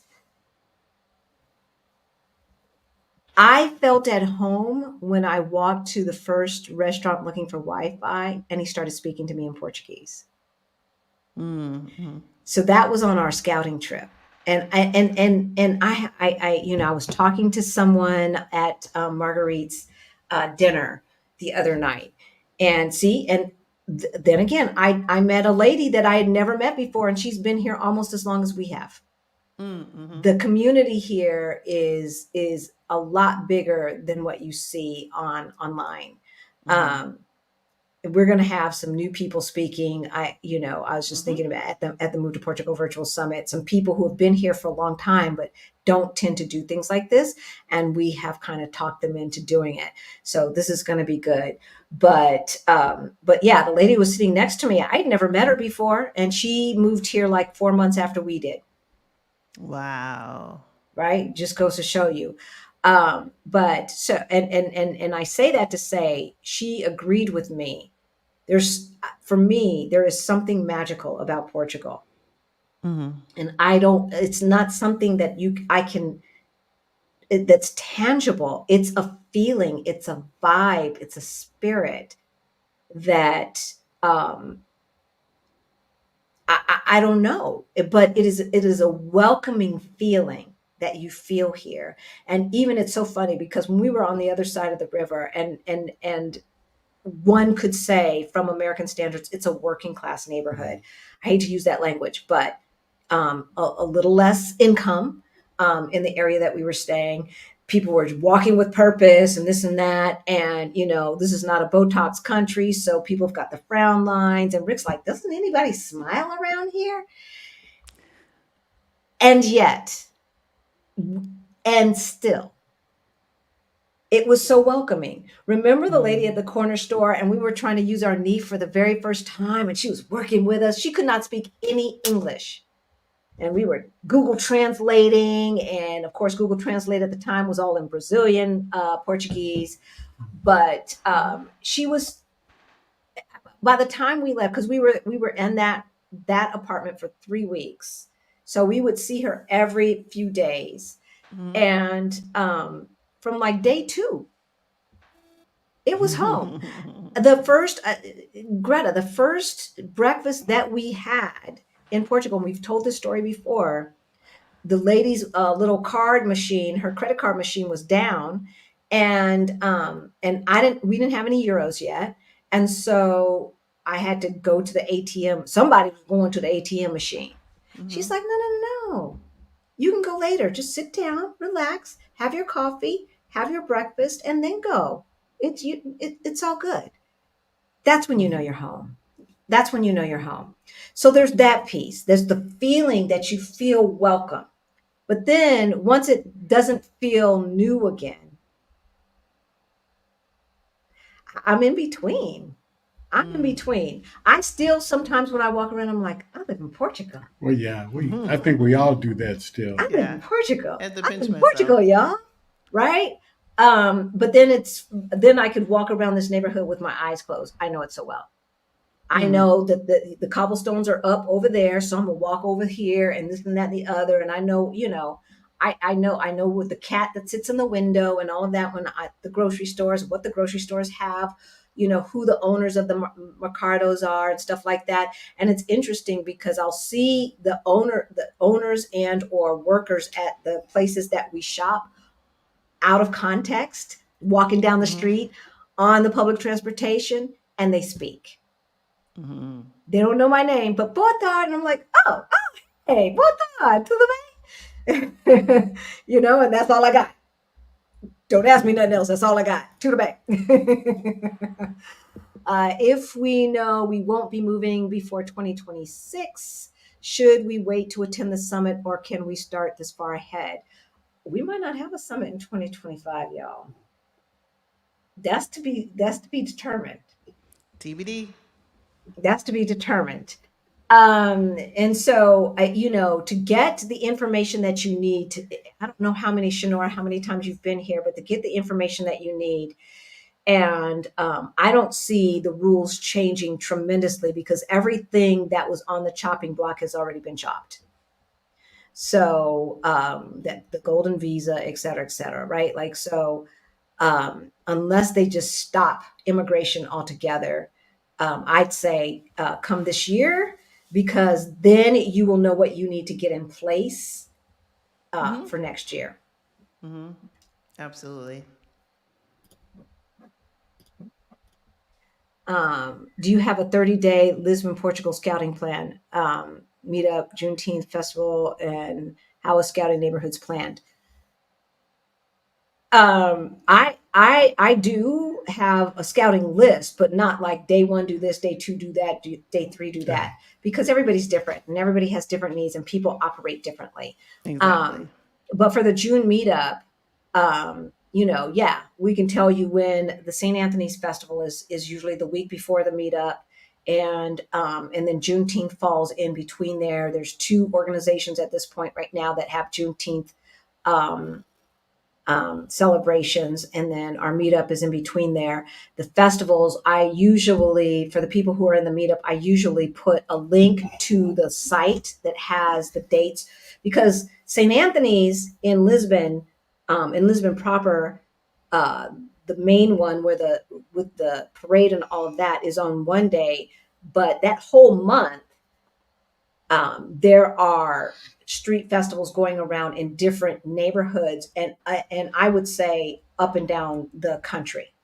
So, but the one for Lisbon metro area, that link I put in the WhatsApp group and all of that, CK.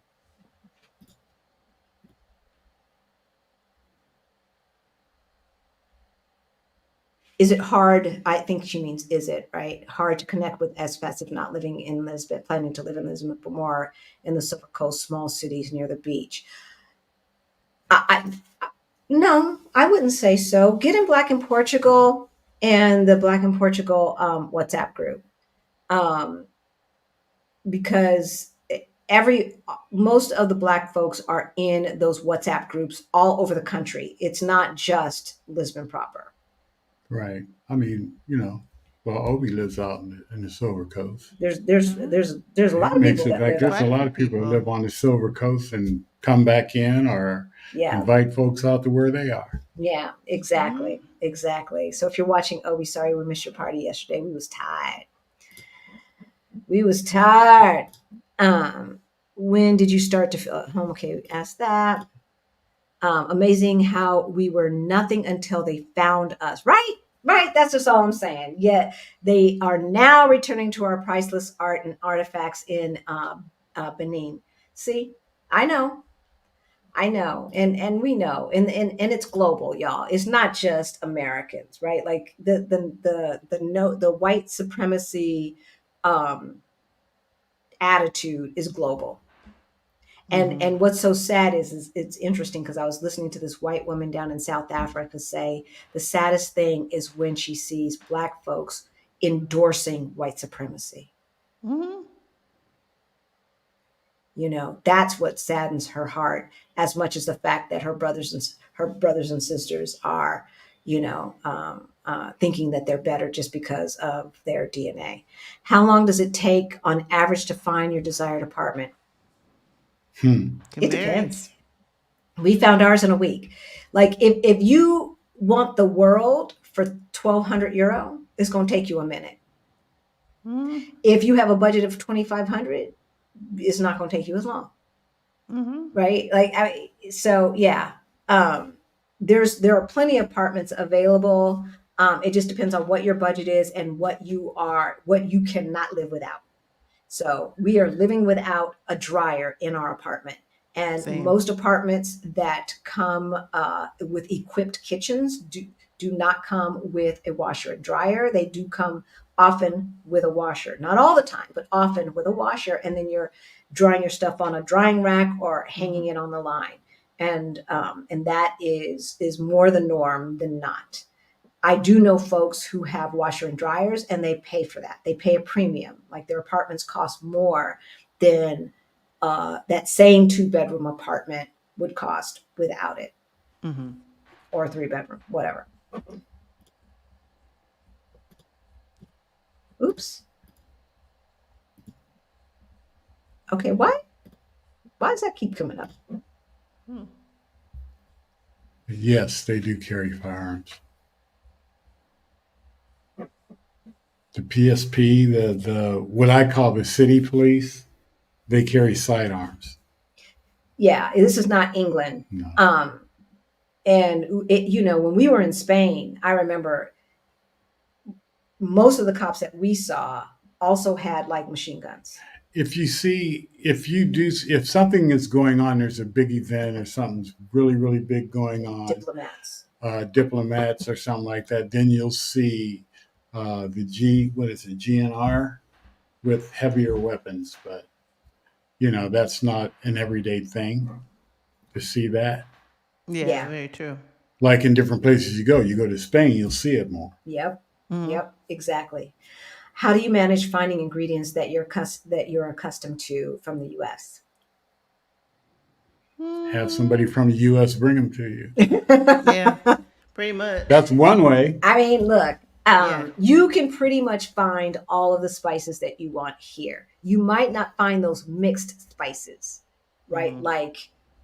Like there's a seasoning salt here that tastes just like Lowry's or Morton's or whatever, but I have to go to the Indian store or the Asian store that has a lot of Indian and Asian, Southeast Asian spices to find it. And it doesn't say like Lowry's, right? It's just a Right. pack of it says seasoned salt, but it tastes just the same. But like Old Bay, Slap Your Mama, and all that you're not going to find that. Yeah, you can get that here. You're not going to find that. You can always get it on Amazon. You can get it on Amazon. It's going to cost a premium, or you can see what's in it, and you could pretty much find. There's not been a spice here that we have not found to make the blended spices that we're used to. Exactly. Yeah. Or you just bring it. Like I remember on my last scouting trip, I just, made a quick trip to the store and looked at the stuff that, I couldn't quite figure out. And then I'm like, okay, I'll just plan to bring that for the next 6 months or whatever, and then deal with it later. But I think it's a good rule of thumb. Hair care products, spices, something that you're really particular to. Mm-hmm. Bring some starter stuff with you. Yeah. Until you can find. That'll be the bridge. And we have a lot of veterans here. So yeah, they got commissaries. They have a commissary yes. at the embassy. Yep. That's come in handy. So, make a friend with a give him or her a couple of bucks to find the stuff that you want at the commissary. And like I said, you kind of laugh when I said it, but it's true because people are always going back and forth to the States. You get to meeting and knowing people, becoming friends with people, and we'll ask each other all the time, hey, I'm going to the States. You need something? I mean, you can't tell them to bring a suitcase full of stuff. Because they're bringing a suitcase full of stuff for themselves. So. And they got a mule. But, right? They got a Kona for you. Right. They can fit you a little bit in there if you need to. Yeah, that's how, Tylenol PM, which they really don't sell here. Somebody brought me back a bottle. I like liquid vitamin B. Someone brought me back a bottle. vitamin E oils. Some of them brought me back a bottle. Y'all know I love grits, but I've got grits here. But they have yellow grits in the store, and to me, they taste just the same. They probably take longer to cook, but they taste just the same. So it's a different in lifestyle, Wanda. This is the one thing that is really important, is that the notion of going to one or two stores to find everything that you need is just that, a notion. Mm. It doesn't happen in reality unless you have a very limited diet. I usually have to go to about 4 different stores on a regular basis to find all of the things that I need to cook what I want to cook. And so, and I just know that. I just know if I want a bag of avocados, there's only one store that has that. I can get singles. I know the stores that usually have some ripe ones. You see what I mean? But going to the Kroger or the Albertsons or something like that, and picking up everything from shampoo to avocado and everything in between, that's really not a thing. Even Continent, which is kind of like what Sprouts or Whole Foods meets Target, is still not going to have everything. It might not have the brand of this or that. And like the milk, I drink almond milk. I don't like the brands that are everywhere. I like Auchan's brand and I like Pingo Doce's brand, period. I don't want any of those other ones. They taste like grass to me. It tastes like grass. So, you just get used to going to a bunch of different stores. Um, and that's a different lifestyle. That means you have to take more time to do your prep, your cooking, and all of that. There's no jiffy cornbread. You gonna make it from scratch. To find my tortillas, there's only one store that I can find them on a regular basis, and it's way on the other side of the city. So I'm making tortillas from scratch, et cetera, et cetera. Is there someone that drives you around to show you apartments to rent? I think Malcolm will do that. And his information is in the description below under all things Portugal.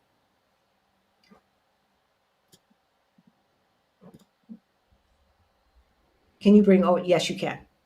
Yes, you can.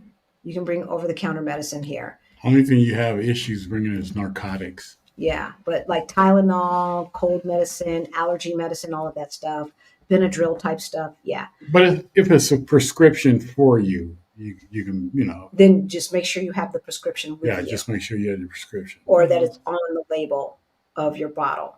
I got my supplements from Costco, which I'll be bringing. Yeah, that's what I did. That's what I did, Frederica. The big giant thing of ibuprofen and Tylenol PM and all of that. Yeah. So, all right. I would like to live a new fun life in Portugal. To that end, does anyone know how to teach me how to step? Okay, so that's the same one. I'm still wondering what step is it. My oncologist warned me about the inferior health care in Portugal when I told her I was moving. No, they didn't. That's a lot of damn nerve. That is a lot of damn nerve. You see what they do, y'all? You see what they do? Now, the World Health Organization has said Portugal's like number 12 in healthcare and the United States is like number 38. But, what do we know? Fake news, right? Fake news. And don't they have a cancer center here? Just outside? Yeah, they do. Yeah. Yeah, they do. Yeah, they do. A very modern facility. Yeah. I mean, everything, look, it's the same damn equipment. This General Electric is the same damn equipment they have there. So I don't know what they're talking about. I don't know. So let's go ahead and skip ahead. Legal and bureaucracy. That is what we're going to be talking about at the Move to Portugal Virtual Summit. How to get residency. We've got someone talking about the D7, the D8, and the D2, which is the student visa. So we have somebody talking about the student visa who moved here as an adult, not as a kid, on the student visa. So we'll have that being discussed. Taxation, we'll have tax experts, right? And here, and the NHR still does exist, but it only exists for some D8 people, okay? And so all of the new rules and regulations about that we will be talking about. So we don't need to talk about that here. Plus, we're not tax people. But driving and transportation. Okay, y'all. Here are the apps. I want you to get ready to take a screenshot or something. So here are some of them. I'm just going to hold my thing up. Keris, TTSL, Bolt, which is another Uber, Metro LX, and see that CP one? That's for the train. And then the other one is City Mapper, which is right there, that green one, City Mapper. You need these apps. These are the apps that will save you so you won't be looking like a ding dong sitting at the ferry station when they on strike. Trying to get to karaoke. Trying to get to karaoke and looking at them Bolt surge and them Uber surge prices, right? You don't want to be that person. And when we got to karaoke, he's like, oh yeah, you would have known that had you had the app. Nobody talked about these apps. Did you know about them, Chrishan? Did you read about them on Black and Portugal, American and Friends, any of them Facebook or anything? No. So we are telling you, you heard it here. Breaking news. Yeah, Sandra will be able to talk about family reunification. But look, it's more than a notion, y'all. It's more than a notion. So if you can get your other people just to either, no, there's no gumbo filet. No, baby, I had to get that brought in. But back to family reunification. If you can get everybody to do their own visa, if they qualify, I would do that. We know some people who were told to do family reunification 2 years later, they still ain't got it done. They still do not have it done. And so they're just going to go do it from scratch. She's just going to start all over from scratch. Meanwhile, they've been living here for what? As long as we have, if not longer. So yeah, but Sandra will be able to talk about family reunification. And Gumbo File, I think we got all of the questions. So we talked about the apps. The only other thing that I want to say is about cell service and internet. People come here and they're too cheap to buy, especially on their scouting trip. They're too cheap to buy the international package. But most phones today can do an eSIM or have a second SIM. Babies, just get a SIM card. Just get a SIM card. We did a video on cell service and what the companies are, but I'm just going to tell you, it's Vodafone, MEO, MEO, and NOS, NOS. I'm going to put those in the chat. Voda, FONE, MEO, and NOS are the major cell providers. They're also the major internet providers as well. No surprise there. It kind of works the same way. I spelled provider wrong. It kind of works the same way as it does in the States as far as that's concerned. However, it's much less expensive. If you are not on WhatsApp, you've got to be on WhatsApp. You've just got to be on WhatsApp. Don't fight it. Don't fight it, because this is the way that you can make international calls basically for free.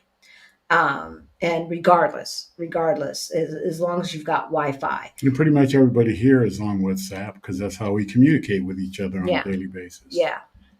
Texting and stuff like that. Like, we've kept our American number, and texting, sometimes regular texting is hit and miss. Sometimes it wants to it will send the picture. Sometimes it won't, but WhatsApp always works. I hate Meta, but they've done this thing good.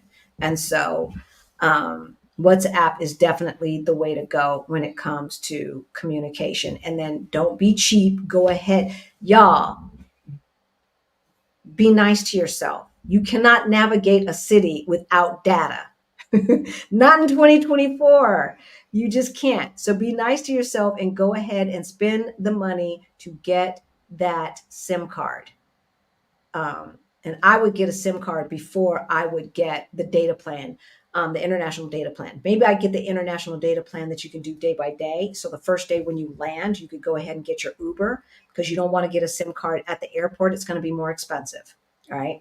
But any of those mini Mercados, et cetera, you'll see them in America, we look at those places and we say shady. That's not the case here. This is a cottage industry country. All right. So you can go to the small stores that have the cell phone covers and all of that in the window and all of that, and go ahead and get a SIM card, and it's not going to be shady. All right. Promise.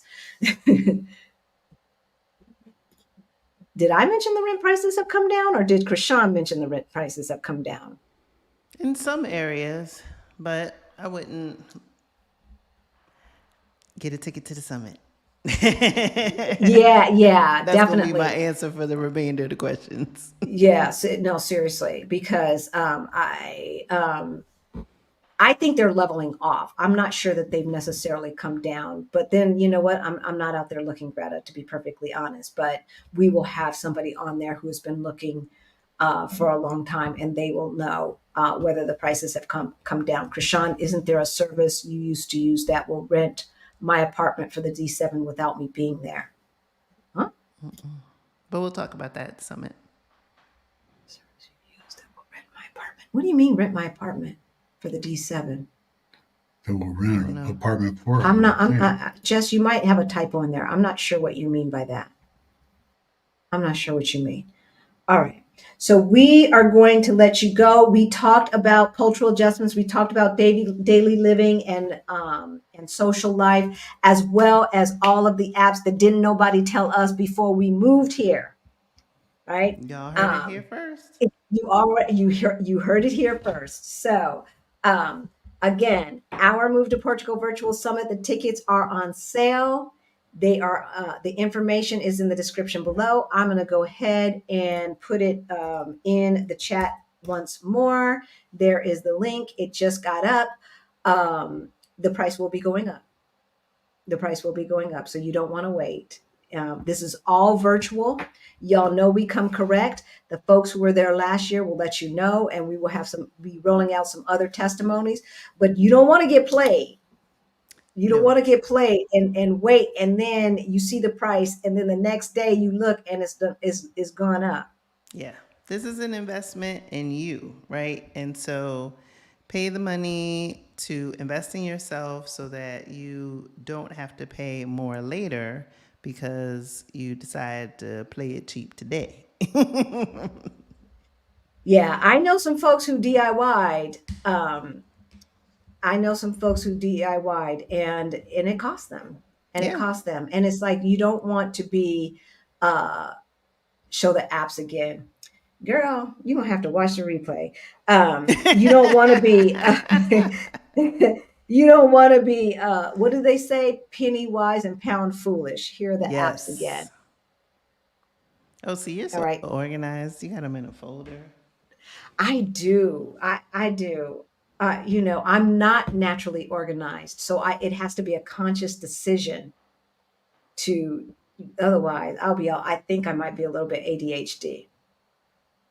So I'm going to answer this last question. Approximately how long does it take from application for Portugal residency to get approval, assuming all documents required are met? To the summit. And I'm going to say answer to all the questions from now on will be come to the summit. And I'm going to say it depends. It depends. It really does depend. Because what was true for Krishan was not true for us. Some people have gotten their answer in 2 weeks, some people 2 months, some people 5 months. But if you want to know for the individual, because every consulate is not created equal and they all operate differently, that's where you're going to get those specific answers at the summit with people who do this for a living, and they will know, okay, in San Francisco, it's going to be like this, and Boston is going to be like this, and New York is going to be like this, and DC is going to be like that, right? They know. All right. And with that, we will let you go. We love y'all, and we will see you later. Bye. Ciao, ciao. Bye, y'all.